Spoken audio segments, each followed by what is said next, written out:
আসসালামু আলাইকুম রহমতুল্লাহ।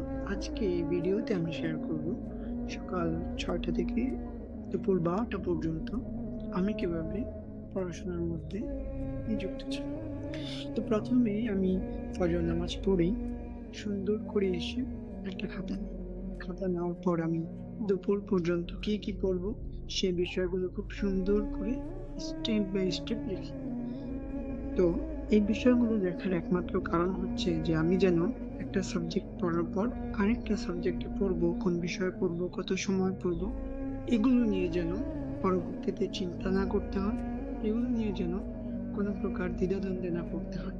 এজন্যই আমি ১ম এই কাজটা করে নেই। তারপরেই আমি শুরু করি আমার স্টাডি। স্টাডি ১ম এ যে বিষয়টা ছিল সেটা হচ্ছে কোরআন তেলাওয়াত। ১ম এই আমি কোরআন তেলাওয়াত করে নিই। তো আবার যতটুকু কোরআন তেলাওয়াত করলাম, ততটুকুর আবার অর্থ পড়ি। তো সেই অর্থগুলো অনেক বেশি আমাকে ইমপ্রেস করে জীবন চলার ক্ষেত্রে এবং মাইন্ড সেটআপকে পুনর্গঠনের ক্ষেত্রে।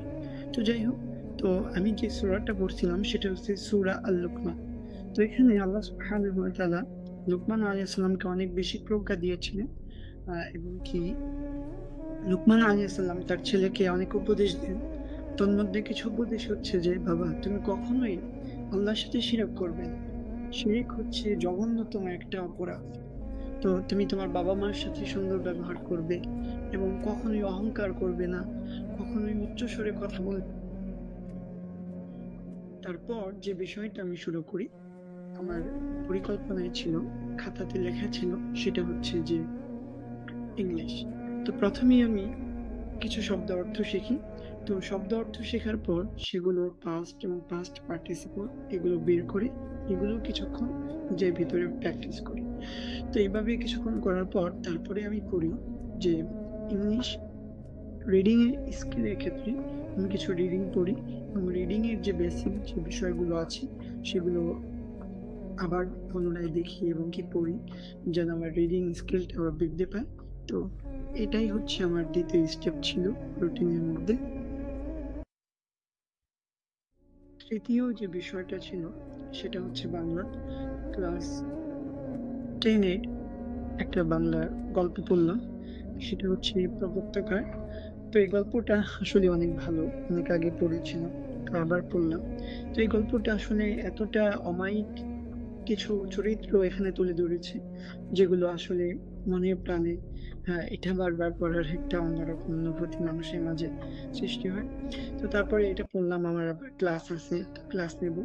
তো এইজন্য এটাকে আরেকটু মনোযোগ দিয়ে গভীরভাবে এটাকে পর্যবেক্ষণ করে পড়লাম, যেন আমি ক্লাসের ক্ষেত্রে সুন্দরভাবে উত্থাপন করতে পারি, উপস্থাপনা করতে পারি এটা। তারপর আমি যে বিষয়টা পড়ি সেটা হচ্ছে দীর্ঘক্ষণ পড়ার পরে নিজের ভিতরে একটা অন্যরকম ক্লান্তি অনুভব হচ্ছিল। তখন ভাবলাম যে একটু মোটিভেশনাল কিছু বই পড়া দরকার। তখন একটা বই পড়লাম সাবিত রায়হানের 'মনের শক্তি'।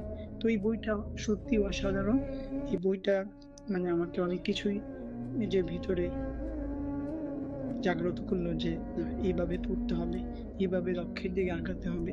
তো আমি বলব যে প্রত্যেকের জন্যই যে মাঝে মাঝে মোটিভেশনাল লেকচার শোনা, বই পড়া। বিশেষ করে আমরা একটা গ্রুপ খুলেছি WhatsApp এ। তো এখানে আমরা মোটিভেশনাল বিভিন্ন লেখা আমরা দেই। এটা লিঙ্ক আমরা ইনশাআল্লাহ ডেসক্রিপশন এ পেয়ে যাব।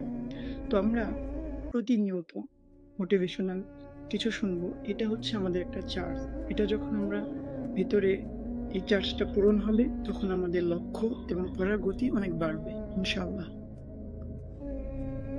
তারপর তারপর আমি আবার আমার যে রুটিনে পরিকল্পনায় যে সাবজেক্টটা ছিল সেটা পড়া শুরু করি। সেটা ছিল আরবি। আমি আরবি কিছু শব্দ অর্থ শিখলাম এবং সেই শব্দ অর্থগুলো দিয়ে কিভাবে বাক্য গঠন করতে হয়, কিভাবে এগুলো প্র্যাকটিস করতে হয় সেগুলো কিছুক্ষণ করলাম। তো এইভাবে আরবি পাঠটা শেষ করি।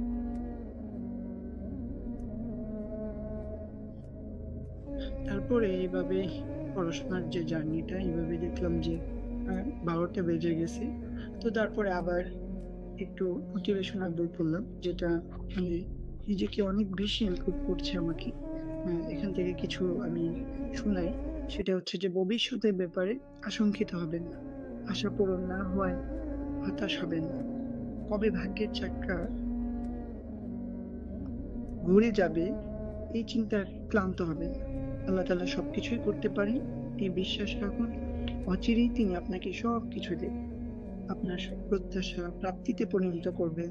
কখনো কোনো সৃষ্টির মুখাপেক্ষী হবেন না। সবসময় মুখাপেক্ষী আল্লাহর উপর ভরসা রাখুন। তো এইভাবে এই কথাগুলো, এই লেখাগুলো আমাদেরকে হতাশার যে একটা ক্লান্তি এটা দূর করে। এজন্য মাঝে, মাঝে এই বইগুলো আমাদের পড়া দরকার। এভাবেই আমাদের পড়াশোনা, অগ্রগতি এবং